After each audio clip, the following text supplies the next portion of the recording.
Hey y'all, welcome to another episode of Soccer for Us. This time not down under, back here in the States. This is Bart, and we are talking about a very disappointing 2023 Women's World Cup for the U.S. women. But I think if you look at it from the whole, it was a very successful World Cup for women's soccer and just soccer in general.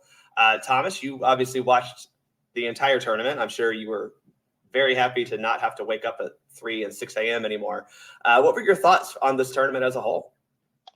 Yeah, I thought the tournament, it was very well constructed. I think, the quality of the matches were good. There was, some upsets in there that, many folks outside of the U.S.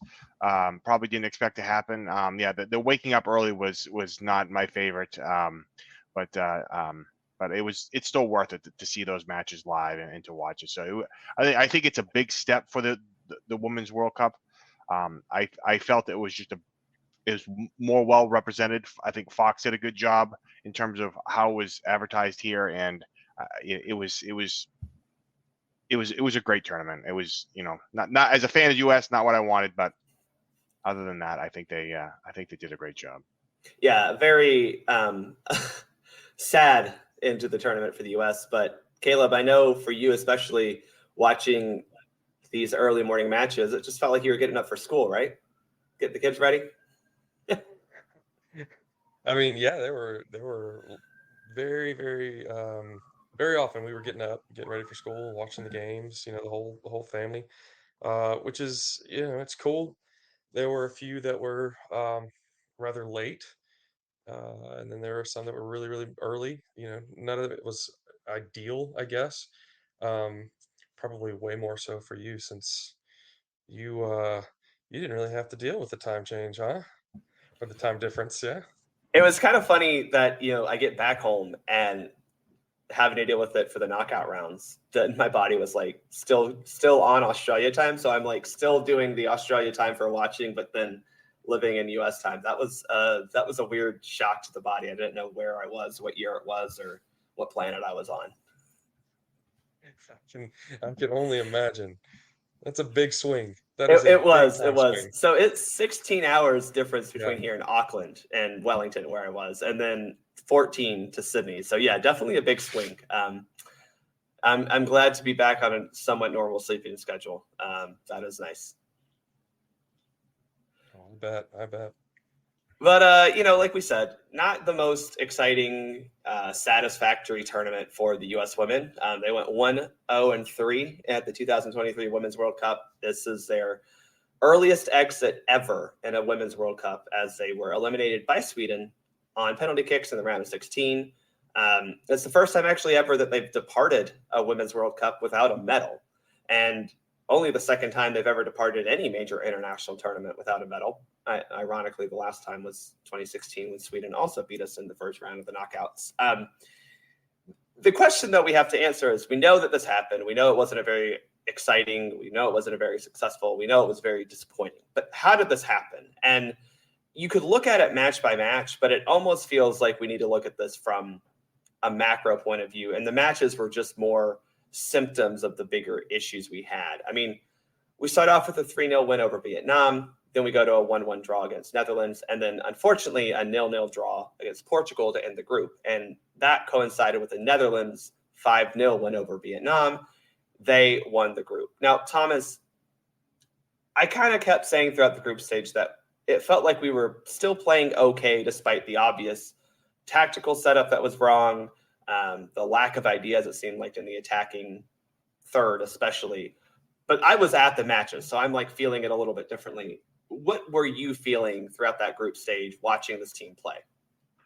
I mean, the Netherlands match. I mean, the two different halves. The second half, it was a much different half. They played at a very high level. They had a lot of opportunities. They scored on the Lindsey Horan goal on the corner. When she got fired up. I mean, like I started seeing them, like, okay, here we go. Like now we're going to start seeing this consistently, right? We're going to start seeing them turn it on a little bit. A couple players are coming back from injury. They can get in a little bit of rhythm, hopefully. And carry it over to the Portugal game, which really didn't happen. They're kind of. They had their moments, but not really. They're kind of flat at times, and so they were just. There wasn't a fire there a little bit. I don't know if I don't know. And so they kind of just walk their way through it a little bit, knowing like, oh, you only need this draw here a little bit along the way. So it was, I don't know. I mean, there's a lot of reasons for that probably, but yeah, I mean, it could be coaching, it could be tactics, it could be a number of different things that, resulted in that.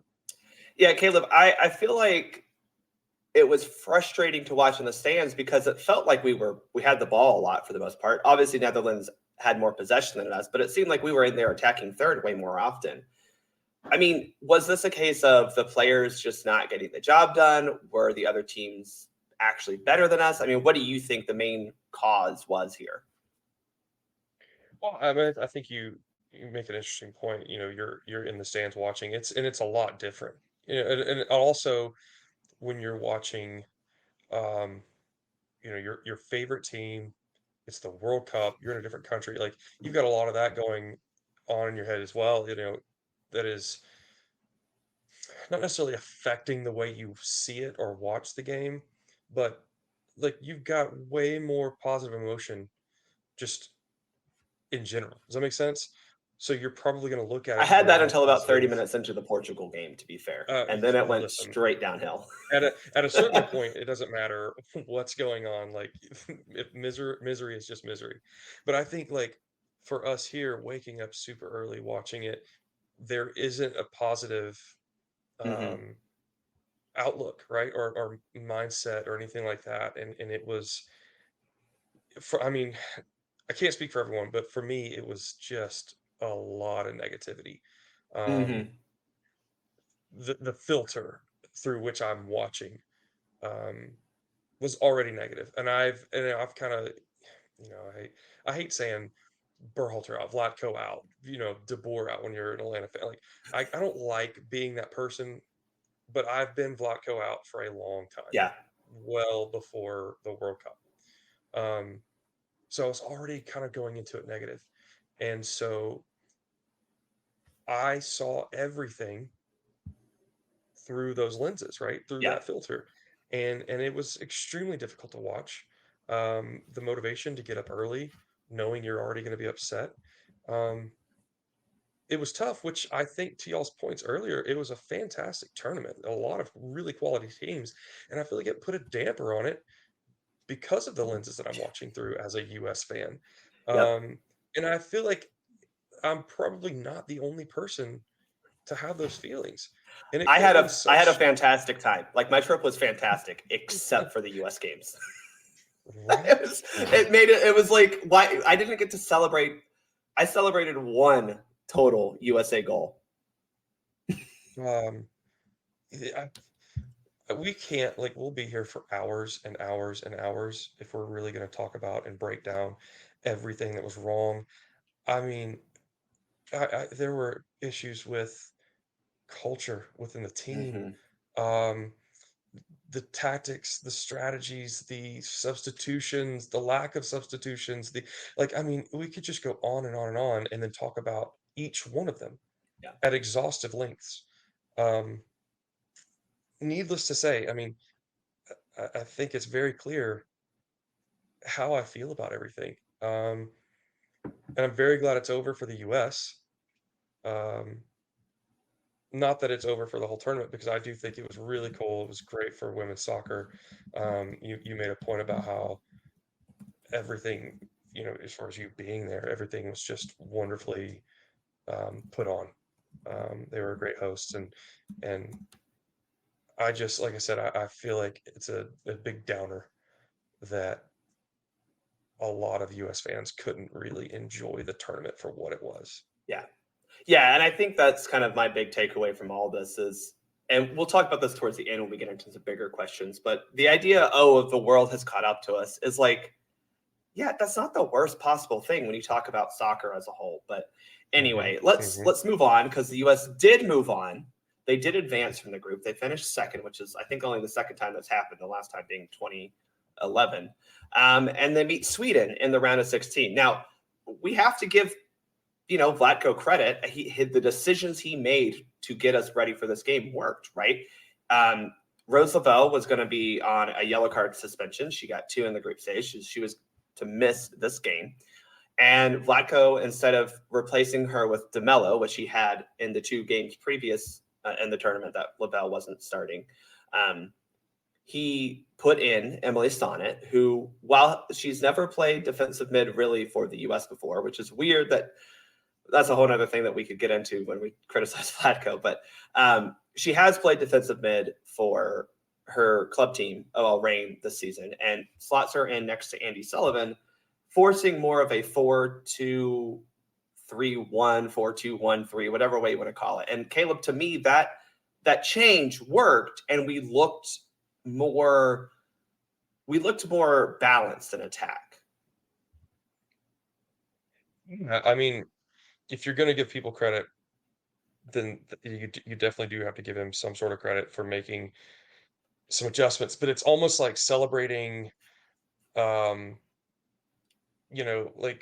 a 5th grader for coloring in the lines. Almost like that's the basic, responsibility that you have to make these corrections, which you shouldn't have to make in the first place. Does that make sense? Like, Yeah.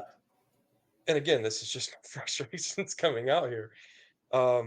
But we did. I mean, we looked a lot better. Lindsey Graham was great. I think there were, and we could go through the players and talk about who helped themselves. Naomi Girma just completely entrenched herself and almost made herself, Mm-hmm. Indispensable for the U.S. And there were several players like that. But I feel like not just strategy and not just the players that were brought, not just the players that were subbed and weren't subbed. Like there was something else Mm-hmm. that just didn't feel right about, like, and maybe it's as simple as the fact that we are so used to watching the women dominate and they just didn't. And maybe that's it. Maybe that's all there is. Maybe, but I don't know. And you were there. Maybe you have a different perspective. Something else was just off. Yeah. And I don't know if he could have played a better hand, even if he made the most ingenious moves that he could have made. I don't know if it would have been enough. Does that Yeah. make sense? It was Yeah, no, almost it like we were does. going to lose. Well, and I felt like that was kind of how I felt watching the Sweden game. Is we made these tactical adjustments. We brought players in to kind of create a formation that we had seen work against Germany in 2022, the second match there. We saw it work against New Zealand to start 2023. And so he made some changes. But I'm with you that it still never felt fully Right. 100% going on. Yes. And that was frustrating for sure. But let's talk about we got to talk about this because this was the positive of the whole match is Alyssa Nair. I mean, Thomas, listen, we got to give her incredible credit. First off, I thought she played great throughout the entire 120 minutes of time that we actually played. I thought she was very good to come off her line. But outside of that, she gave us a chance to win a penalty kick shootout, not only in regulation, she then made a penalty kick, and then she almost saved the next one. I mean, this was a legendary moment for Alyssa Nair.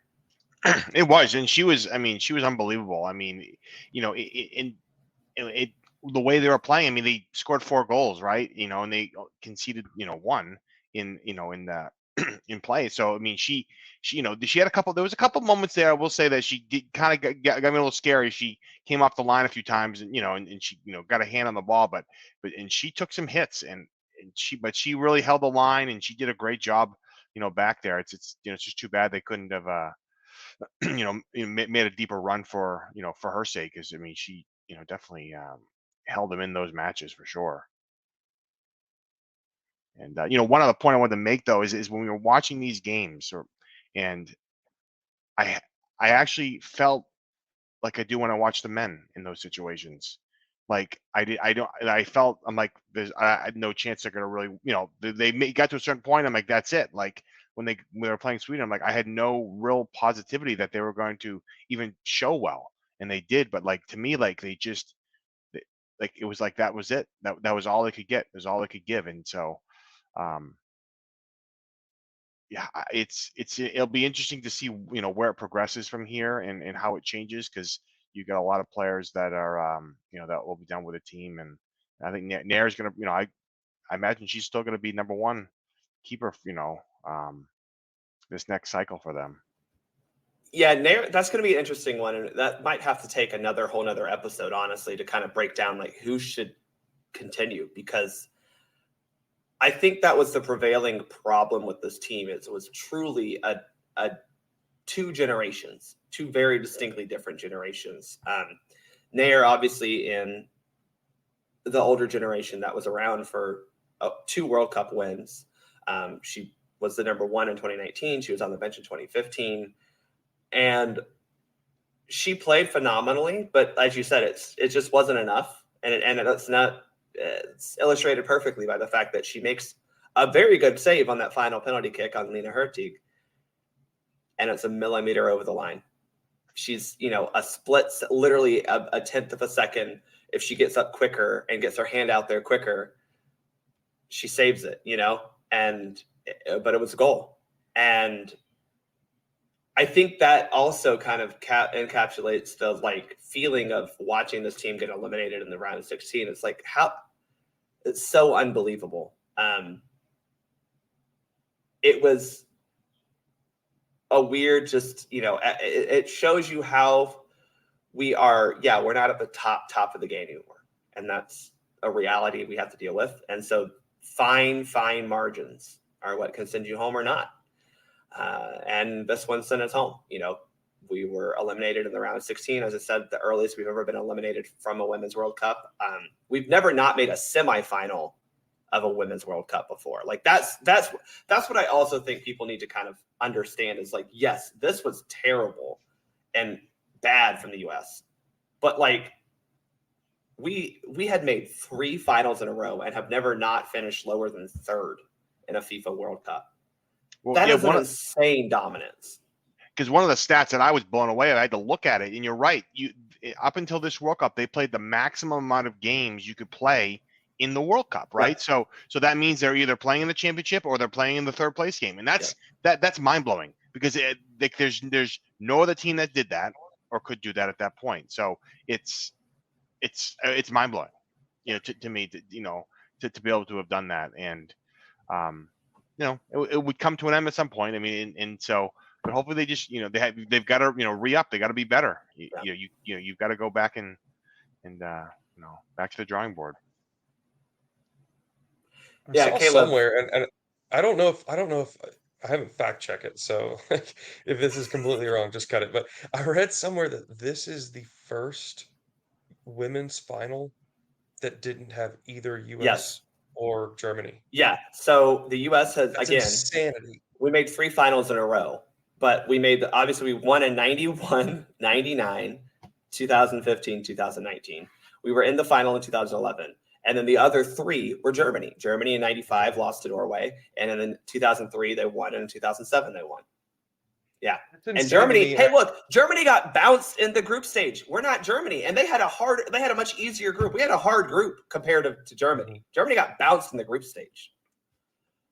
Yeah, and you see, men's side, look at Italy, right? You look at U.S. missing, things like that happen. You can't just, especially with the rest of the world catching up. But I think people are taking it too far, or not necessarily out of context, but it's not like the rest of the world's catching up and, here we are, we're gonna suck, No, that's the biggest frustration for me, is the fact that we're still plenty good enough to be better than what we were. Does that make sense? That's my biggest frustration. Yeah.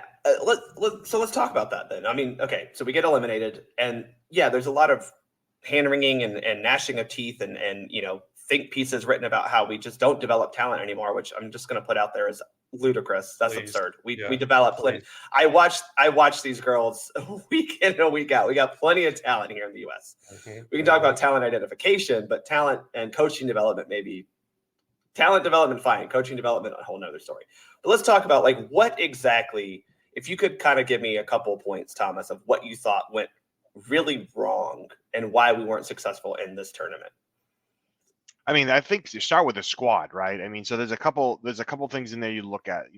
One, health, and I think that's a key one. You're bringing in players that aren't physically ready to perform from day one, and so I think it's okay to bring, it's okay to have a player or two, maybe on the squad that did that, but they had several, right? And then you start having to play, Julie Ertz, at center, center back, which again, I think she played pretty well there. But ideally, you just kind of want her further up the field. And then Rose Lavelle wasn't healthy. Megan Rapinoe wasn't fully healthy. They're all coming off injuries, and so then you're kind of like trying to piece the lineup and formation together, and how much continuity are you building in there in terms of doing that? If in a Vlatko perfect situation, everyone's healthy. I mean, what does that lineup look like, right? And he obviously didn't trust some certain players to even be put in situations. Which is insane. Can I talk about that for a second? He played Alana Cook more than any other player in 2022. And she got 0 minutes this Women's World Cup. Maybe, she didn't start a game. She didn't play a game. What is that? Yeah, I don't get it. I mean, that's what I'm saying. Like, some of these things, like, I don't get it. And so, and coaches have their own, I don't know if they're superstitions. I don't understand this. There's something in the coaching realm that I'll never understand when you bring in players, and you either stick with them too long, or you give them this weird short leash, and then they never get to see the light of day again. I don't understand that dynamic sometimes. And maybe I'm more sensitive to it because of what we see, with the men, but we definitely start with the women here for some reason that is not evident. Yeah. And that was, I think, again, just no Ashley Sanchez when you needed an offensive creative spark at times, even again, you put Julie Ertz, you commit to only playing her as a center back, and in fact, the Vietnam game, the center back sub was Emily Sonnet. And it's like, what are we doing? You only gave Alyssa Thompson like some trash minutes at the end of games. Caleb, it's like, we had, as you pointed out, there's talent on this team. There's talent.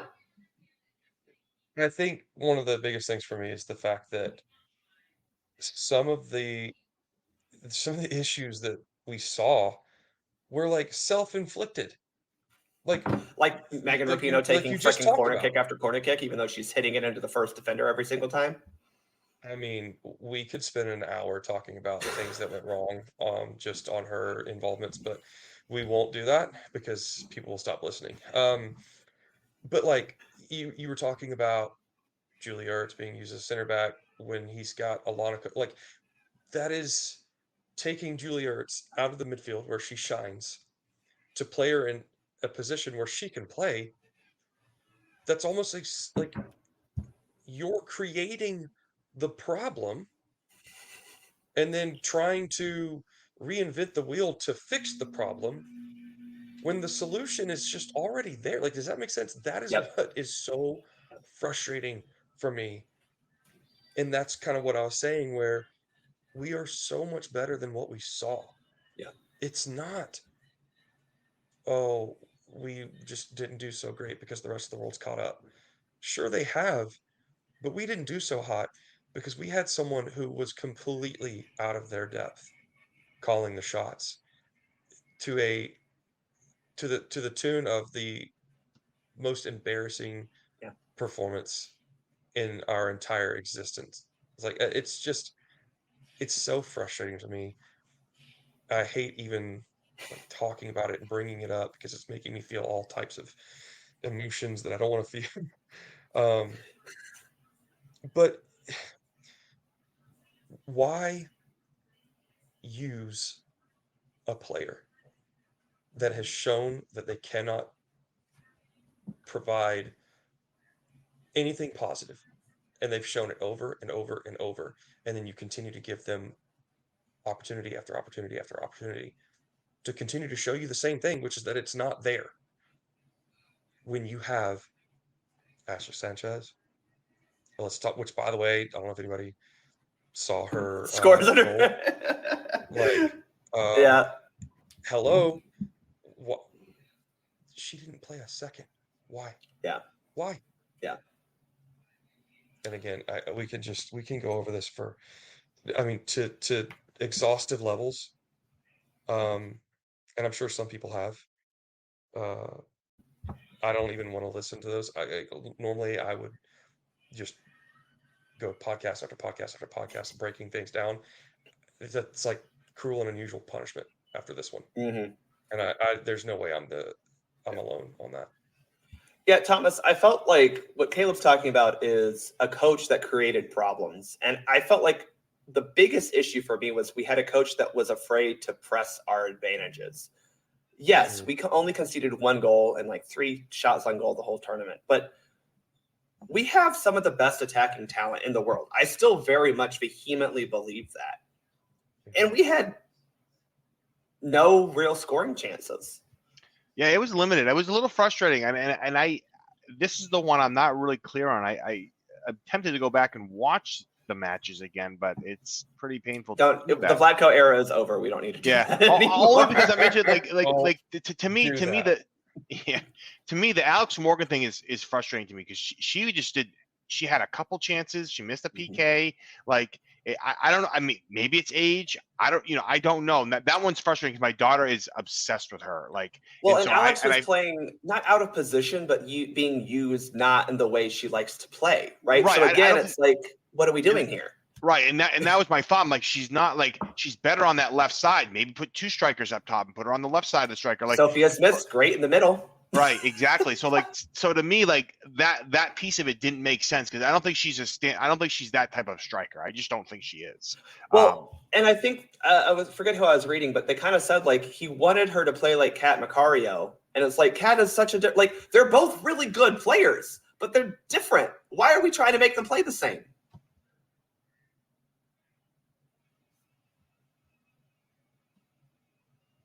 Yeah, I don't know.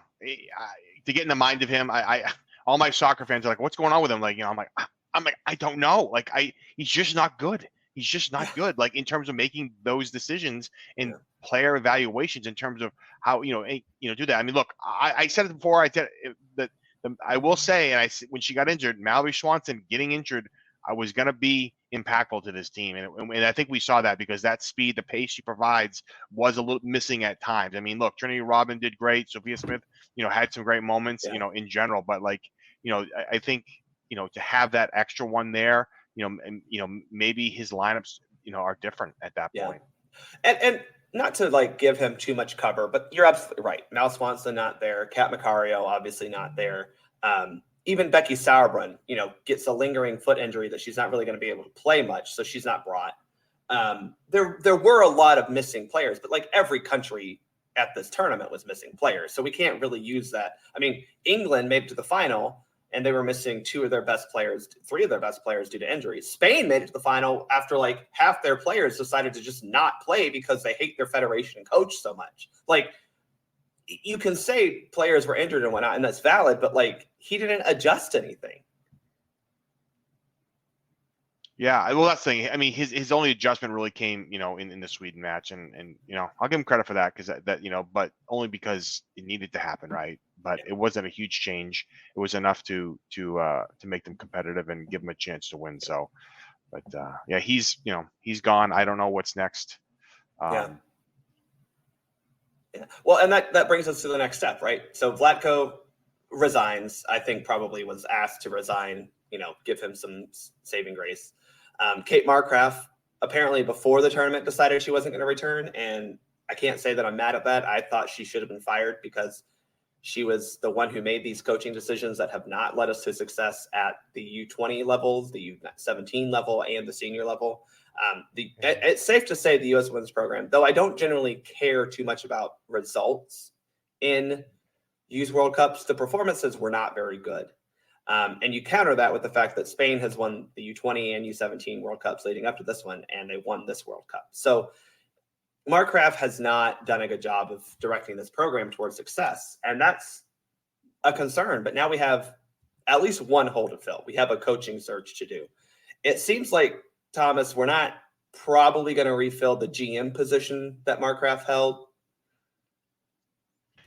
Yeah, I mean, I think there's a lot of similarities to how everything's transitioned, in those roles on the men's side too. I Yeah. think they'll probably try to do something similar in nature, in filling that role. So it's like doesn't come as any surprise. I mean, I think they're just going to wait till the World Cup was over to kind of get in line with the new organizational structure that Matt Crocker is bringing in. So.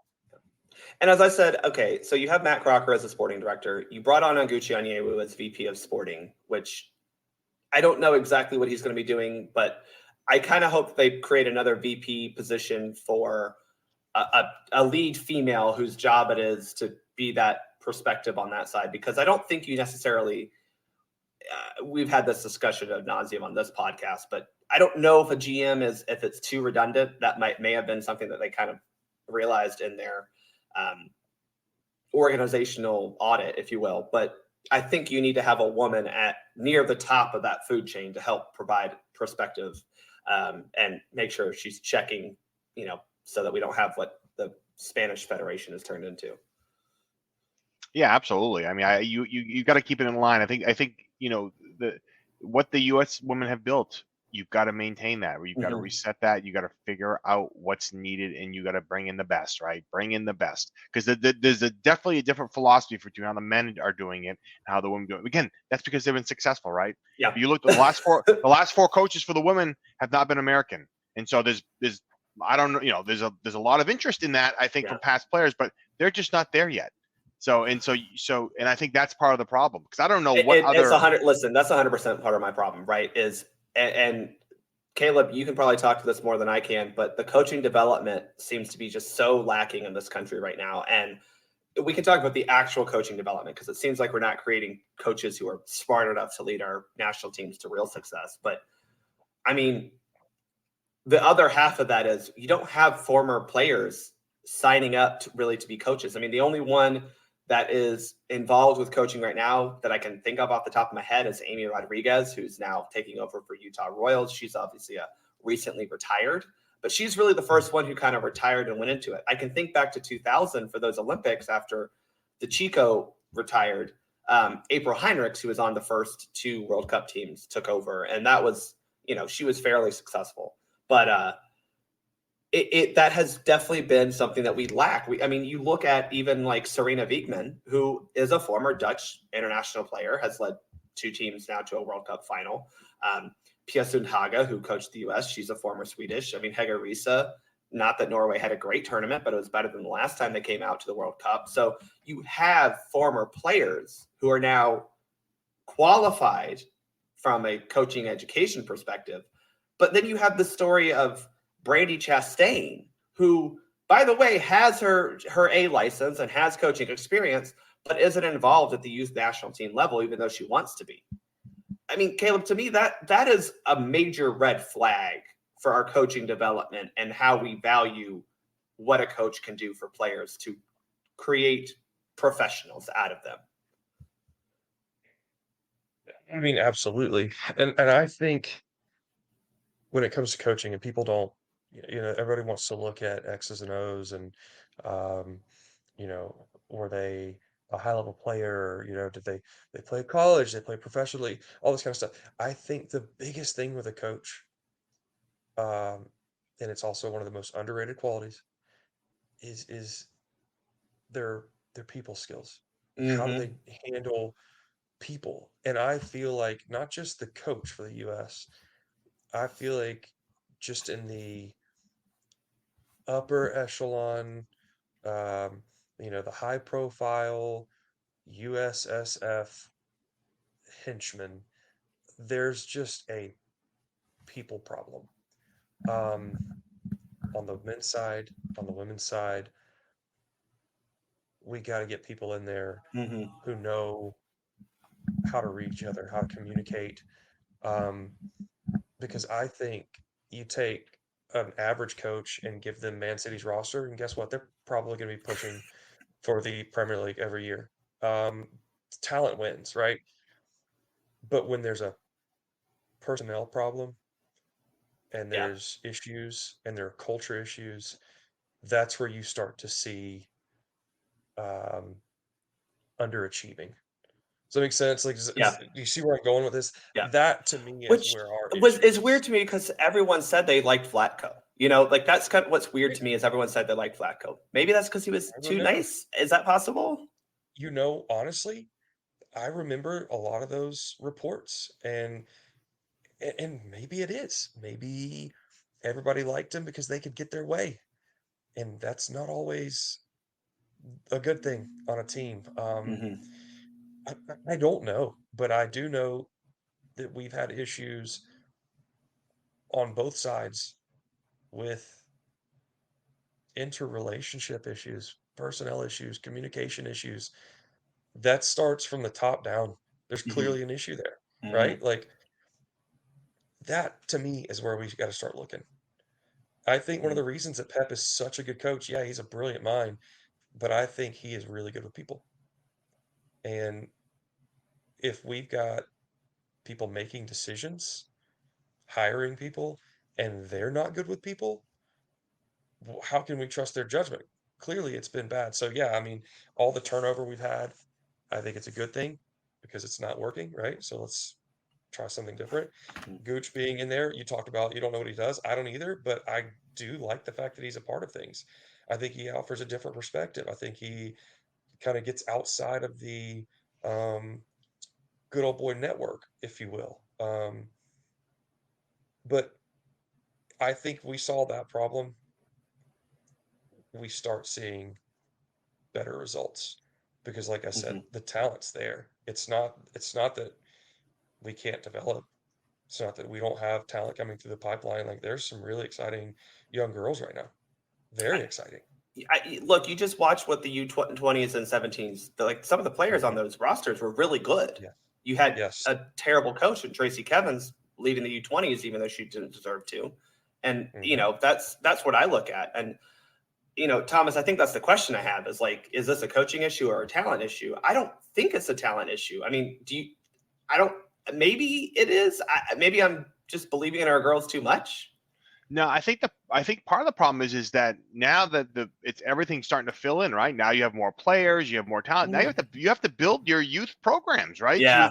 Because you have to be able to evaluate it. You have to be able to say, hey, what's next? Like, how are we going to do this? Because you've never had to do that, right? They've never really had that, and they were just great. And they had the players, and they went out there and they pulled them in. The young, 17, 18-year-olds would go out there and they'd start playing. But now that you are starting to build that pool of talent, now you start to have to build a better youth structure, into that. And I think that's honestly, I think that's where U.S. soccer struggles because they Yeah. can't figure it out on the men's side either, right? In terms of doing that, and they have to Yeah. figure that out. And that's, I think we've also talked about that as, and I like both of your thoughts on this. We're a big country, so talent ID is hard because you can't just have a centralized camp and expect all of your promising youth prospects to get there. And as much as you could want, and I still think this is a next step is, you need more professional academies for the women's side. That still means you have to have U.S. scouts to go out there and scout them. Is there a solution for that, or is this just something we need to figure out how to be a creative problem solver here? They have to figure it out. I mean, I agree with you. They've got to figure it out, though. I agree. They've got to build that, and they've got to figure it out because maybe, I mean, they're the trendsetters with this, right? So, Mm-hmm. and don't lose too much ground on that trying to figure it out. You've got to Matt Crocker's got to line it up and move forward with it. Well, I mean, here's the big question, right? And this is what the narrative has been coming in and out of the tournament is, has the world caught up? Caleb, has the world caught up to us? I mean, I think you look at the way Spain is playing, the way the Netherlands have played, they look good. I mean, they know what they're doing. It's not just kick it long and hope. It's not, childish looking soccer. I mean, there's real soccer happening. Um, I think it was, if anybody ever thought that the women's game would just continue with US dominance forever, that's extremely naive. You look at what's happening on the men's side in the US, and we're catching up to the rest of the world. Like, it's just going to happen as Mm-hmm. there's more resources, as media is so readily available. Um, they've caught up, and it's a good thing. But again, I think the misconception with that is they've caught up and we've regressed. That's not the case. They've caught up. We're still the US. We still have tons of talent. Yeah. It has to be used correctly. You know what I mean? Like, it's not the inverse of one another. Oh, the world's caught up, so we're gonna suck forever. Like, no, that's not what Total Soccer Show, right? Always says. Yeah, I think Things can be two things, right? The world can catch up, and we can still be really, really, really good, and we are, and we'll be fine as long as we have the right people in place, the right people calling the shots. Thomas, do you think the world has caught up? I think they've caught up in terms of, I think they have a little bit, but to that caveat, I don't think the U.S., as to Caleb's point, has regressed. And I think the problem is that you said it earlier, that it's razor thin. Like, you're not gonna go out there and blow them 5-0, whatever it is, consistently. Like, you're going to have to be better quality consistently. Yeah. And you've got to, in those scoring opportunities, you got to hit them. You've got to, when they're there. And so that's the difference, right? You don't have that, oh, we'll just turn it on in the 80th minute, and we'll get that extra goal, because you slowly start to see that kind of go away a little bit in the last cycle, for sure. But even a little before that, there's moments where it's like, okay, they're trying to turn it on, and they just don't have that extra gear, because the team they're playing against, are better. Like, they're just better. So I think that's the piece of the talent's here. To Caleb's point, but we've got to facilitate it. We've got to get the right coaching structure in place to be able to support all the levels of that, and to be able to pluck them when you need them, right, and be able to trust them, because there are some young players on this, but there's definitely some older players too that that just their time's done. So but you got to have the good leadership there, and so I'm curious to see what's next for that. Well, Caleb, you have a short amount of time before you got to go be a dad again or something.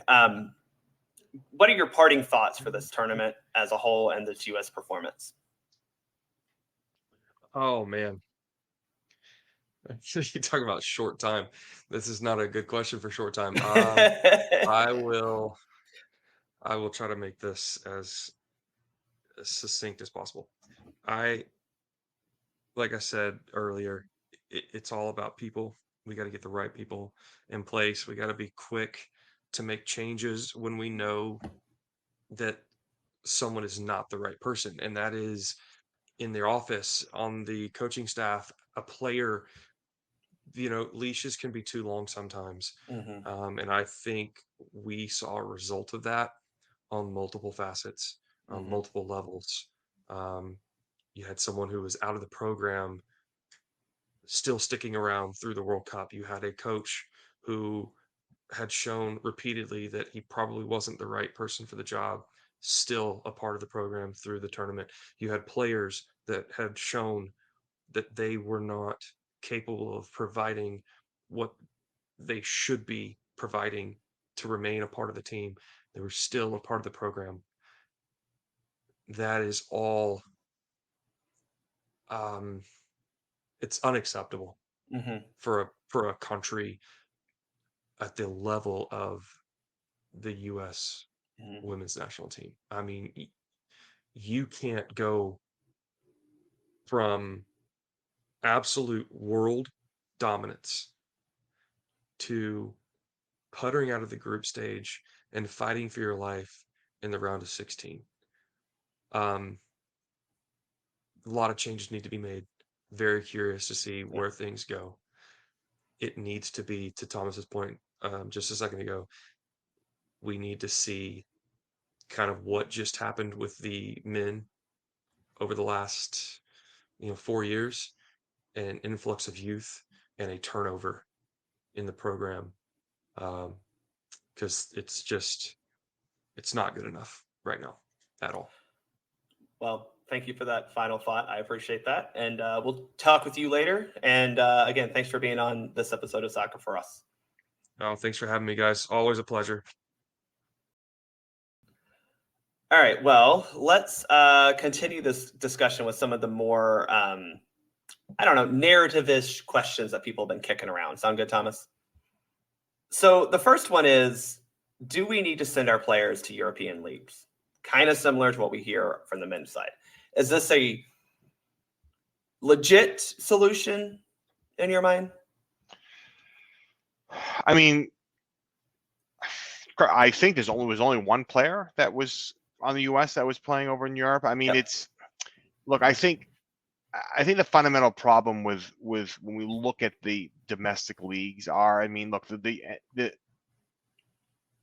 is that they're struggling to get, the proper players or proper attendance, or whatever it is they need to be able to kind of elevate themselves. So, Mhm. I mean, we've seen teams, remove, we've seen the leagues change. I mean, so part of me wants to say yes, but I think someone's going to be a hard sell for some of these players. They want to be on home soil, like Yeah. they want that. I think the U.S. can build a better league, but part of it is based on what it's offering, right? And so I think that's the fundamental challenge with that, is the league isn't going to offer maybe what the players need for that next level experience. I mean, Klinsman said it forever with the men. You got to play in Europe because you got to play at a higher level so that you know what that is, because when you go to the World Cup, it's going to be at the highest level. Yeah. And so there is something to that. I don't know. I don't know what the mindset of some of these, some of these younger players are, like, Germa and Rodman and Sophia Smith. Like, do they want to make that move to those leagues? Is it worth it? Like, are they going to get paid the same amount? Are they going to, that's my question, Right, and all those things come into play, because Yeah. you're not going to take that leap if it's only going to be if the money is even the same. You know what I mean? Like, exactly.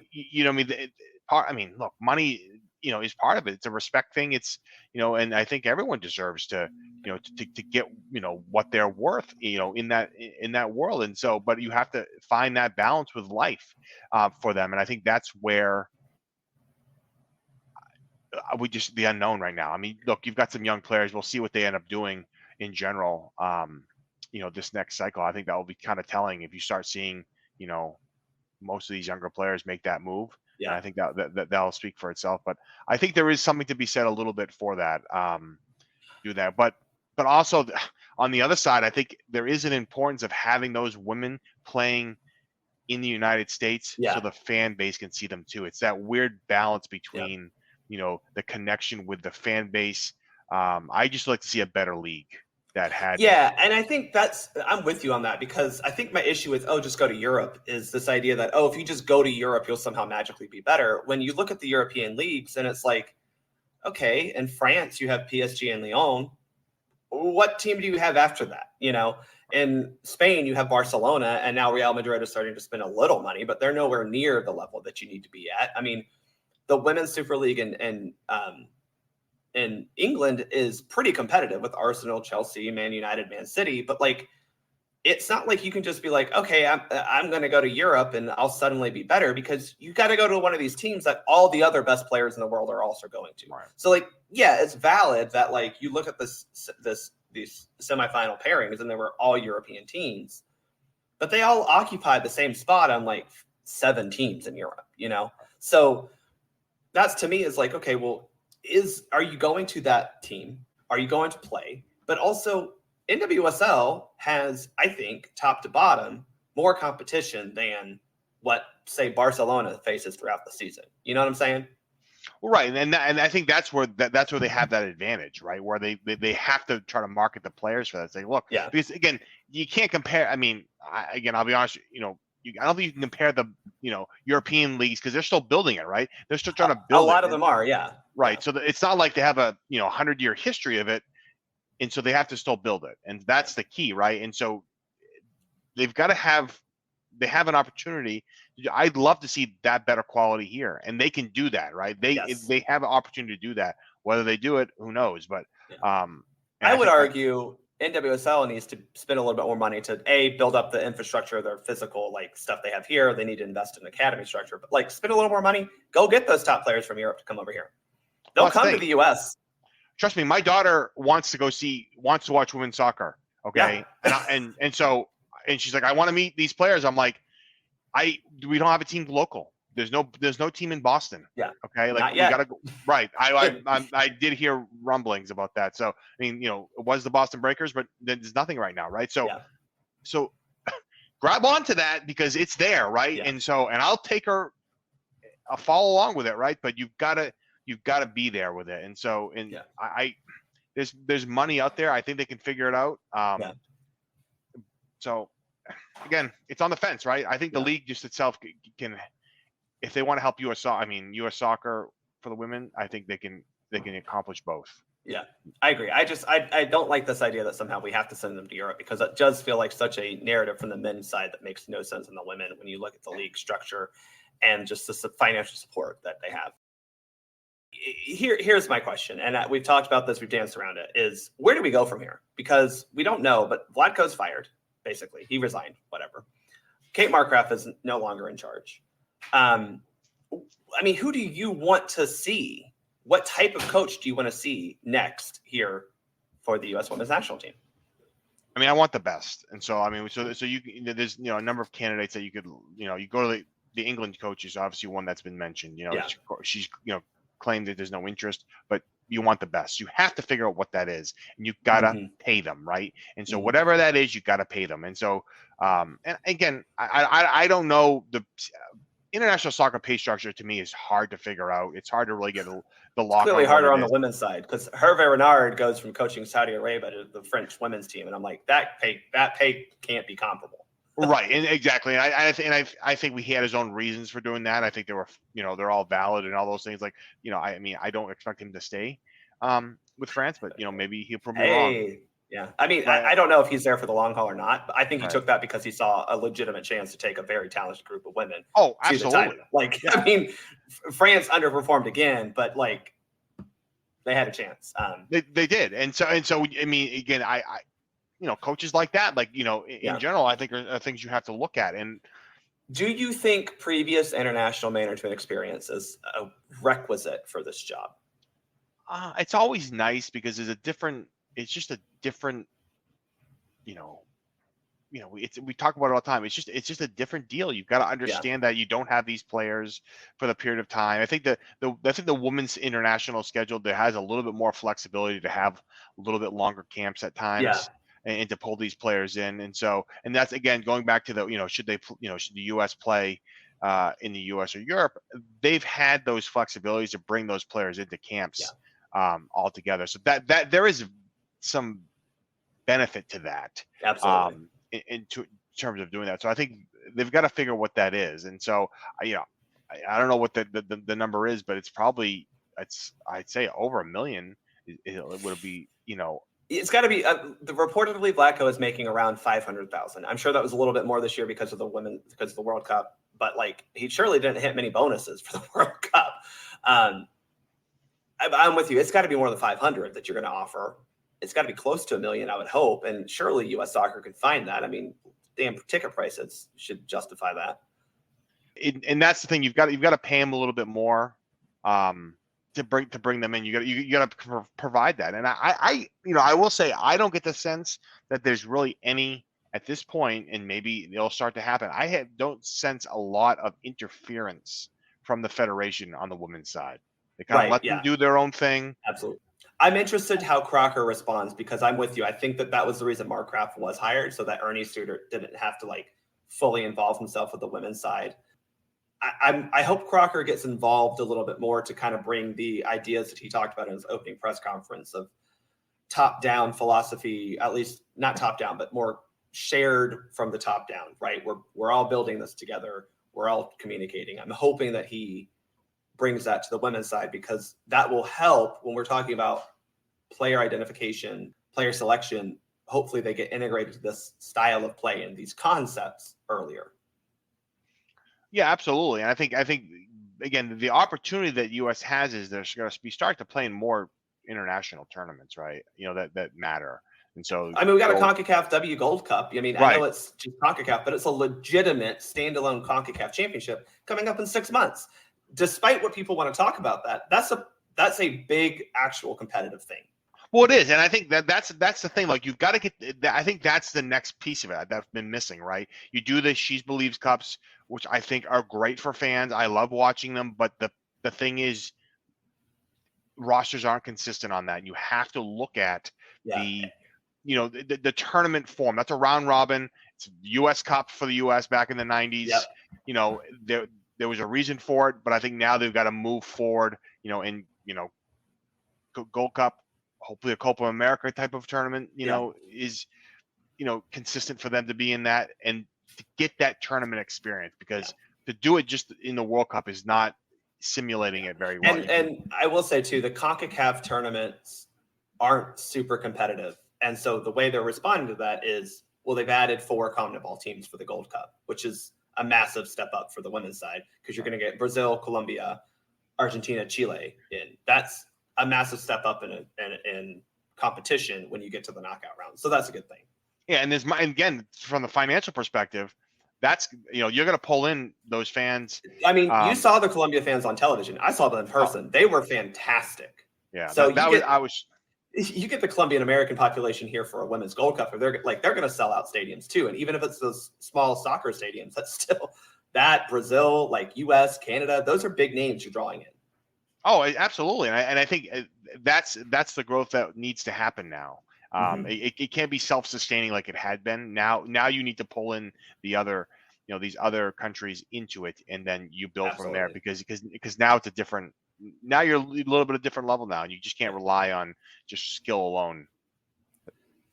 Do you feel positive going forward? Yeah, I'm optimistic. I mean, they've got the talent. I think it's just a matter of how they move forward with this, and how they make the decisions, to do that, and the player buy-in. And honestly, look, we talk about with the men all the time. I think you need to start rolling these players back a little earlier. Don't force in 38 years. Men. Right. Look, if you, my thought is this, and I think maybe you even wrote this, is that, look, you want to put Megan Rapinoe on the roster, fine. As a experience situation, you want to get her that 200th cap, that's great.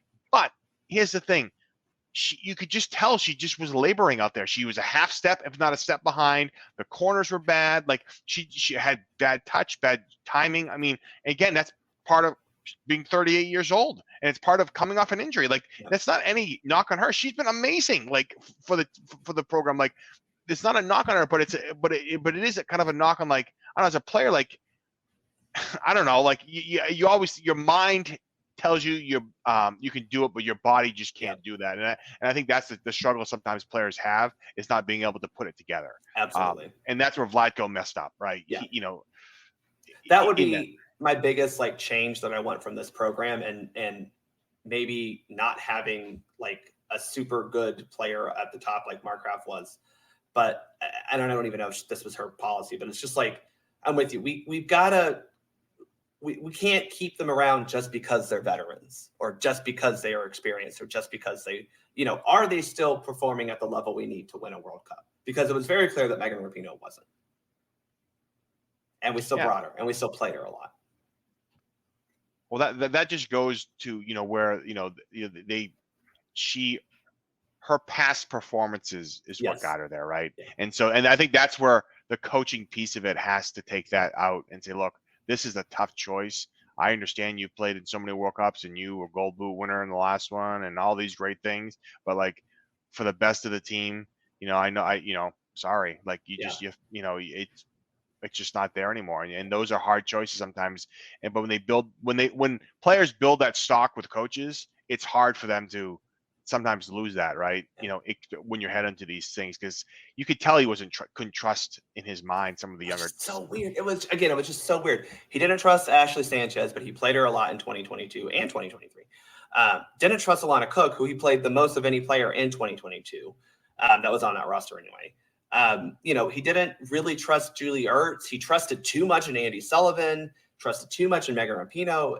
That was really what did him in, I think, was just he picked bad players. Not bad, but he poorly chose the players that he put out there. Well, exactly. And so, and that's the fundamental, and you can't blame the player for that, right? Like, because the players got to go and I mean, Smith playing on the left the whole tournament basically, when she's not really a left-sided player. She's a talented player, don't get me wrong, but she's more of a central to right-sided player. You shoved her on the left side. Yeah. So, but I'm with you. I'm positive because I think again, we are developing talent. We are, and we still help develop the world's talent. A lot of the players in the final even were former college players. You know, a lot of the players on all these other teams were former college players here in the U.S. We still are developing really good players. We can still use the collegiate system to our advantage, but we have to improve and again get players into professional environments sooner so they're ready to perform at the highest levels sooner. Yeah, and I think they'll do that. I mean, they'll evaluate it. I mean, the thing is the talent's there, so it's not like you have to chase the talent. And I can't remember the team, but there was a team over there that had several U.S. dual nationals, which Well, Philippines had a ton. Was it the Philippines? Yeah, there was had a ton. Yeah, and I don't know if any of those, I don't know if any of those players, are at the level, or not. But that's a statement to Jamaica as well. I think have several. Right. Yeah. The difference with the kind of the reverse dual national conversation that we have with the men and women, like they're taking the talent, as opposed to us, for the men's side trying to go get the talent, right? So it's that's shows you the depth that the women have. So. Well, okay, let's wrap things up. I think you and I are both positive about the future, negative about the tournament itself, but we see that there are very obvious ways to fix it or try to resolve it. It won't be overnight, but we have an Olympics next summer. We have a CONCACAF W Gold Cup in February and March. So despite this being a bad tournament, you have a chance next year to reassert yourself as the big dog on the stage. And I think you and I are optimistic that can happen. Yeah, I think it is. It's going to be a little bit of a build. I think if you're doing it the right way, you're going to just say, look, younger players, it's all yours. Like you go ahead, a few, veterans sprinkled in here, but it's yours. Yeah. And so by doing that, even if they lose, I'm okay with, yes. I'm okay with it because you have to build that, right? You have to build that confidence. You've got to build that whole structure up because that's the difference is that the national team women play in the Olympics as opposed to the men. It is an age limit. This is a legitimate chance for them to get tournament experience together as opposed to just U23s getting experience. Right. Absolutely. And so I think that's an exciting opportunity. I just hope they bring in a coach, with enough time to, be able to, put that together. I mean, I don't think we'll see a 1-year hiatus, but you never know. What's your timeline for hiring this next coach? Because they have an interim who obviously they're going to have an interim until but it took a long time to hire Berhalter again. It took a lot of time to hire Berhalter the first time around. It took a little bit of time to hire Vlatko, but it was not this lengthy process. I mean, he was installed basically the same year as Ellis was out. We knew who was coming in. I mean, is it something that we can take until the end of the year? Do we need to have a new coach in place by September friendlies, October friendlies? I mean, where do you want the timeline to be? Yeah, I mean, I think by the end of the year is reasonable. I mean, if you can get a coach in before, before the end of the year, get them one of the windows available before the end of the year, and then start off. I don't know. I'm sure we should have friendlies in November. I'm pretty sure. And then I don't know what it looks like. I don't think January we have friendlies before the Gold Cup, but we might make them happen. Because what's the timing on that the start of that Gold Cup? February. It's February, 20th, okay. Somewhere in that mid-February is the start. Yeah, February 20th to March 10th. So yeah, you definitely have to try to October, November windows to get that in there. Because there's I don't know, is there a She Believes Cup before? I don't think we haven't heard anything about She Believes Cup in 2024 because this Gold Cup is taking that window. So it could be in the summer. It could be something they do before the World Cup or the Olympics. It could be something to do maybe after the Olympics. I don't know. It may not happen next year. Who knows? Yeah, and it probably won't. I mean, which is fine. I mean, because this is a better tournament for that. So I'd rather play a tournament that actually means something because it's the same. It's the same window, so you might as well just get the use the other tournament for that, because it just for really just getting the players together on that. Yeah, I gotta say October, November. I mean, I don't think you waste a lot of time on that. Again, put your best pitch out there in general. I don't know if money talks or not on that, but it's you can't. The process cannot be a long one. And I will say it is a different situation between the men and women on this. Yeah. You can get a top tier candidate to come in because they can see the talent, they can see all this stuff. It's not like you have to convince them to do that piece of it, right? Yeah. Vlatko was just making under 500,000, so that makes sense. Yeah. So, you got to up that a little bit. I just don't know how much you have to go up to be, which is sad. But a million might be. Again, whatever the market is, but again, I'm sure the U.S. is paying probably one of the top. Yeah. You'd have to assume the U.S. women's job is one of the higher paying jobs, and I'm hopeful that we get one of those reports like we got after the Men's World Cup, after this Women's World Cup, of kind of the salary breakdowns. Because Serena Wiegmann may be getting the most, which feels right, but like Vlatko's got to be top 5. Oh, you would have to think. You would hope. I was surprised it was that low, actually. I thought for some reason, I thought it was a little higher than I was thinking 600, 750. Well, remember, he also didn't coach internationally before that. He came straight from Kansas City. So, he was coaching at the club level. I think on the club side of things in the women's game, for sure, the coaching salaries may not be there the way they are on the international side, but we'll see. It was a frustrating tournament. I think that's to sum everything up. It was frustrating because we feel we have the talent to still perform well. We had a coach who made bad decisions. We had players who were unfit. We had players who were not performing well. But at the end of the day, I just want to reiterate that this was, in my opinion, the most successful Women's World Cup we've had in terms of the sport as a whole. Australia and New Zealand were fantastic hosts. It just felt like a big World Cup. Credit to the broadcasters who got in and made it feel big, especially here in the States. But, it was the best attended World Cup ever. Obviously, we had more matches, but, even still, the average was very high per match. FIFA needs to make this a priority, and I don't think they truly are committed to that, because Australia and New Zealand made it a priority, and it became a big tournament. It became big locally. It became big internationally. FIFA needs to see that and try to also push even harder. Yeah, it certainly felt that way. I mean, from watching the matches here, it felt like they put the full thing on that, and it was I don't know. I was very happy with the coverage, and the quality of the overall tournament was very good. Well, and obviously you can watch NWSL on Paramount Plus, which you probably subscribe to if you watch Champions League. That also is where you can watch the English WSL. So you can get both those major women's soccer leagues on Paramount Plus if you already subscribe. I would encourage you to do so. There's some great talent out there, and they're fun to watch. Thomas, you can find him at US Keeper. Thomas, thanks for being here. Yeah, thanks for having me. You can find Caleb at USWNT Corner on Twitter. Again, thanks everyone for listening. Thanks for all the support throughout the tournament. Thanks for listening to my daily, kind of almost weekly audio journals. And thanks again for listening to this episode. You can follow the show at Soccer for Us Pod and support the show at buymeacoffee.com/soccerforuspod. I'm Bart. I'm out.